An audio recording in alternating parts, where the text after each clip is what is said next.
Hello, నేను doctor Harish Teneti. ఈ ఆఫీసులు ఎక్కువైపోయి, సాఫ్ట్వేర్ జాబ్లు ఎక్కువైపోయి, లేదా వర్క్ ఫ్రమ్ హోమ్ కల్చర్ ఎక్కువైపోయి, వర్క్ ఎక్కువైపోయి, స్ట్రెస్ ఎక్కువైపోయి, స్ట్రెస్లో ఉన్నామేమో అనే ఫీలింగ్తో ఫ్యామిలీ లైఫ్ నెగ్లెక్ట్ చేసి, నేను ఎందుకు ఫ్యామిలీ లైఫ్ నెగ్లెక్ట్ చేస్తున్నానంటే నాకుండే స్ట్రెస్ మీకేం తెలుసు అన్నట్టుగా స్ట్రెస్ కోసమనో, నేను సంపాదించేస్తే బాగుపడిపోతానో, లేకపోతే ఆ ఆఫీసులో గనక నేను సక్సెస్ అయిపోతే తర్వాత నా ఫ్యామిలీ మీద ఫోకస్ చేస్తానో, ఏదో జరిగితే ఏదో అవుతుందనో స్ట్రెస్ కారణం చెప్పుకుని లైఫ్ని చాలామంది తోసేస్తుంటారు పక్కకి. అందులో కార్పొరేట్ జాబ్లు ఎక్కువైపోయాక, కార్పొరేట్ లైఫ్ ఎక్కువైపోయాక, ఆ క్యూబికల్స్లో కూర్చుని ఆఫీస్ స్ట్రెస్లో ఎక్కువైపోయి రియల్ లైఫ్ని మిస్ అయిపోతుంటారు చాలామంది.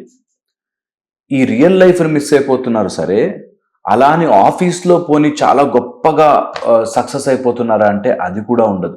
ఎందుకు అంటే ఆఫీస్లో జాబ్ని తిట్టుకుంటూ ఇక్కడ ఇంటికి వచ్చాక ఇంట్లో పరిస్థితులు సరిగ్గా ఫేస్ చేయలేక ఈ రెండు చోట్ల ఫెయిల్ అయిపోయే ఛాన్స్ ఎక్కువగా ఉంటుంది. So corporate stress plus working hours ఎక్కువైపోయి, దాంతోపాటు ఖర్చులు పెరిగిపోయి, స్ట్రెస్ పెరిగిపోయిన ఈ రోజుల్లో పీక్ పర్ఫార్మెన్స్ అని ఒకటి ఇంపార్టెంట్ ఆస్పెక్ట్ అందరూ గుర్తుపెట్టుకోవాలి. మన పర్ఫార్మెన్స్, మనం ఏదైనా ఒక ప్రాజెక్ట్ తీసుకుంటే దాన్ని కంప్లీట్ చేయాల్సిన పర్ఫార్మెన్స్ చాలామంది ఏమనుకుంటారంటే మన చదివిన సబ్జెక్ట్ నుంచో, లేకపోతే మనము ఉన్న ఫీల్డ్లో మనకుండే ఎక్స్పీరియన్స్ బట్టో అనుకుంటారు. కాదు. సచిన్ టెండూల్కర్ ఎన్నోసార్లు డక్అవుట్ అయ్యాడు. ఓకే, ధోని కూడా అప్పుడప్పుడు అవుట్ అయిపోతూ ఉంటాడు. ధోని కూడా లాస్ట్లోకి వచ్చాక కొన్నిసార్లు సిక్స్లు కొట్టలేడు. అంటే వాళ్ళ క్రికెట్ రానట్ట? వస్తుంది. కానీ కొన్ని సందర్భాలలో కొన్ని సిచ్యువేషన్స్ని బట్టి ఫెయిల్ అయిపోతూ ఉంటాం. చాలామందికి తెలియంది ఏంటంటే ఈ పర్ఫార్మెన్స్ని పెంచుకోవడానికి ఛాన్సెస్ ఆఫ్ ఆ సిక్స్ కొట్టడము, ఆ సెంచరీ చేయడము, సర్వైవల్ రేటు, సక్సెస్ రేటు పెంచుకోవాలి అంటే పీక్ పర్ఫార్మెన్స్ని అలవాటు చేసుకోవాలి. చాలామంది కార్పొరేట్ ఉద్యోగస్తులకి ఆర్ చాలామంది ఈ మల్టీనేషనల్ కంపెనీలో పనిచేస్తున్న వాళ్ళకి ఈ పీక్ పర్ఫార్మెన్స్ని ఎలా యాక్టివేట్ చేసుకోవాలో తెలియదు, ఐడియా రాదు. ఏమన్నా అంటే ఆఫీస్లో పాలిటిక్స్ చేశారనో, నాకు టాలెంట్ ఉంది కానీ అంటాడు. ఇది మేము ఎంతసేపు చెప్పినా కూడా చాలామందికి అర్థం కాదు. నా దగ్గర మంచి బండి ఉందండి, కానీ నేను తోసుకుంటూ వెళ్తాను అంటే ఎంత ఫూలిష్నెస్. నాకు టాలెంట్ ఉంది కానీ ఎవడో తొక్కేశాడు అనడం అంతే ఫూలిష్నెస్. టాలెంట్ ఉంటే ఆ టాలెంట్ని కరెక్ట్ ప్లేస్లో ఎలా మనం పుష్ చేసి చూపించుకోవాలి అన్నది చాలా చాలా ఇంపార్టెంట్.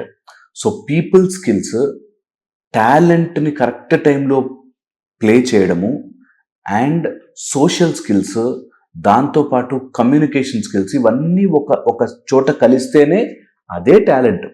ఓన్లీ నాకు ఆ కంప్యూటర్ ముందు అలా చేయడమే వస్తుంది, మిగతావేమీ నాకు రావు, టాలెంట్ ఉంది కానీ ఇవన్నీ సినిమాలకే పరిమితం, సినిమాల్లోనే బాగుంటాయి. ఓకే, రియల్ లైఫ్లో గనక మీకు నిజంగా మీ ఆఫీస్లో బాగా పర్ఫార్మెన్స్ చేయాలి, లేకపోతే మీరు స్ట్రెస్ని తగ్గించుకోవాలి, మీకు ఫోకస్ పెరగాలి, మీరు చేస్తున్న జాబ్లో మీకు ఇంకా మంచి పేరు రావాలి, ఇట్లా ఏదైనా ఉంటే కంపల్సరీగా పీక్ పర్ఫార్మెన్స్ని పెంచుకునే ప్రయత్నం చేయండి. దానికోసం ఎమోషనల్ బ్యాలెన్స్, చాలా మటుకు ఎమోషనల్ బ్యాలెన్స్ లేకనే ఆఫీస్లో ప్రాబ్లమ్స్ అన్నీ వస్తాయి. ఈ విషయం నిజంగా రీసెర్చ్లో చూసినప్పుడు ఆశ్చర్యం వేస్తుంది. ఆఫీస్లో నీకు ఎమోషన్స్తో పని ఏంటి? ఆఫీస్లో ఆఫీస్ పని చేయాలి కదా. అక్కడ నేను నా కొలీగ్ ఇలా అన్నాడు, నా ఫ్రెండ్ ఇలా నన్ను తిట్టాడు, నా నా కొలీగ్స్ అంతా నా మీద నవ్వారు, ఈ టైప్లో బాధపడేవాళ్ళు చాలామంది అంటారు. అసలు ఆఫీస్కి వెళ్తే ఎవడు నవ్వితే నీకేంటి, ఎవడేడిస్తే నీకేంటి, నీ పని నీది అనే ఒక చిన్న కాన్సెప్ట్ గుర్తుకే రాదు. అంటే ఆఫీస్లో ఎవరన్నా అంటే మనకు బాధ ఏదా సార్, మన మనసు బాధపడదా సార్? మనసు లాక్ చేసి ఇంట్లో పెట్టి రావాలి. ఆఫీస్లో నువ్వు పని చేసుకోవాలి, డబ్బులు తీసుకోవాలి అంతే. కానీ అలా చెయ్యనివ్వకుండా కొన్ని ఎమోషనల్ ప్రాబ్లమ్స్ ఆపుతుంటాయి మనం. సో పీక్ పర్ఫార్మెన్స్ కనుక మీరు నేర్చుకుంటే ఎమోషనల్ బ్యాలెన్స్, ఎమోషనల్ స్టెబిలిటీ వస్తుంది ఫస్ట్. ఈ ఎమోషనల్ స్టెబిలిటీతో పాటు ఎక్కడ ఎప్పుడు ఎలా మాట్లాడాలి, కమ్యూనికేషన్ స్కిల్. కమ్యూనికేషన్ అనేది ఒక స్కిల్. ఎక్కడ ఎప్పుడు ఎలా ఎందుకు మాట్లాడాలని తెలిస్తే మీరు ఆఫీస్లో ఎలాంటి పాలిటిక్స్ అయినా తట్టుకోవచ్చు. ఓకే, నెక్స్ట్ వచ్చేసి మీ హెల్త్. చాలామంది ఆఫీస్లో సరిగ్గా వర్క్ చెయ్యలేకపోవడానికి, ప్రమోషన్లు రాకపోవడానికి, మీరు చేస్తున్న వర్క్ మీరు అసహించుకుంటూ ఉండడానికి గల కారణము మీ హెల్త్ బాగాలేకపోవడం. Emotional health, mental health and physical health కలిస్తేనే మీరు ఆఫీస్లో కూడా మంచిగా పర్ఫామ్ చేయగలరు. Very important. అండ్ ఆఫీస్లో గ్రోత్. మీ ఆఫీస్లో మీరు అడుగు అడుగు ఎక్కాలి అంటే, స్టెప్ బై స్టెప్ పైకి మెట్లు ఎక్కాలి అంటే, మీకు నిజంగా గ్రోత్ రావాలి అంటే మీకంటూ ఒక విజన్ ఉండాలి. మీకంటూ ఒక దృష్టి, ఓకే నేను అక్కడికి రీచ్ అవుతాను అని ఉండాలి. ఈ విజన్ రాకపోతే, ఈ విజన్ తెలియకపోతే మీకు ఎప్పుడు పీక్ పర్ఫార్మెన్స్ చూడలేరు. సో మీరు ఎప్పుడైనా పీక్ పర్ఫార్మెన్స్ చూడాలి అంటే మీరు కంపల్సరీగా మీ గ్రోత్ని మీరు విజువలైజ్ చేసుకోగలగాలి. నెక్స్ట్ వచ్చేసి ఎన్విరాన్మెంటల్ మెయింటెనెన్స్. ఒక ఆఫీస్లో పనిచేస్తున్నప్పుడు ఆ ఆఫీస్ వాడికి నువ్వెంతసేపు అలిగావు, నీ ఫ్రెండ్ నిన్ను ఏమంటే నువ్వు ఎంత బాధపడ్డావు అని ఎవ్వడికి ఫరక్ పడదు. ఒక ఆఫీస్ పెద్ద కంపెనీ పెట్టుకుంది నిన్ను బుజ్జగించడానికి కాదు. వాడికి ఆ ప్రోడక్ట్ ఫినిష్ అవ్వాలి, వాడికి ఆ సర్వీస్ ఫినిష్ అవ్వాలి, అది వెళ్ళి వాడు డబ్బు సంపాదించుకోవాలి, అంతే.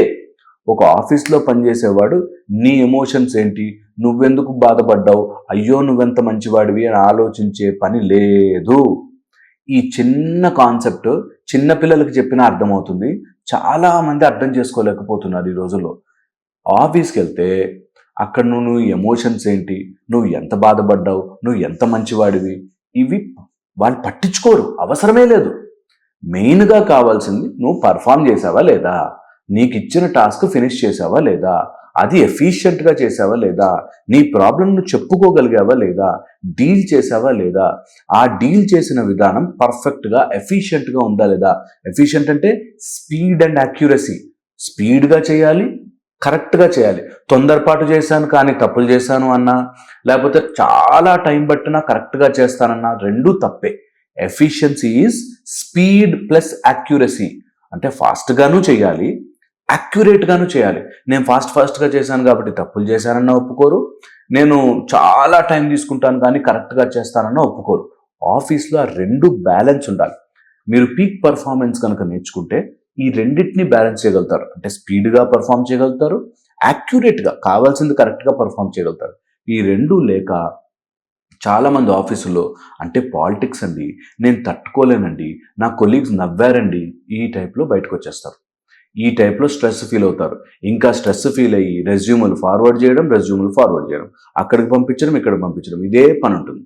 సో నేనేమంటానంటే పీక్ పర్ఫార్మెన్స్ నేర్చుకోండి. నేను మీకు ఒక 2 సెషన్స్లో నేర్పించేస్తాను పీక్ పర్ఫార్మెన్స్. ఈ పీక్ పర్ఫార్మెన్స్ నేర్చుకుంటే మీ కార్పొరేట్ లైఫ్లో మీరు కూర్చొని కంప్యూటర్ ముందు చేసే పనిలో కూడా హాయిగా ప్రశాంతంగా పనిచేసుకోవచ్చు.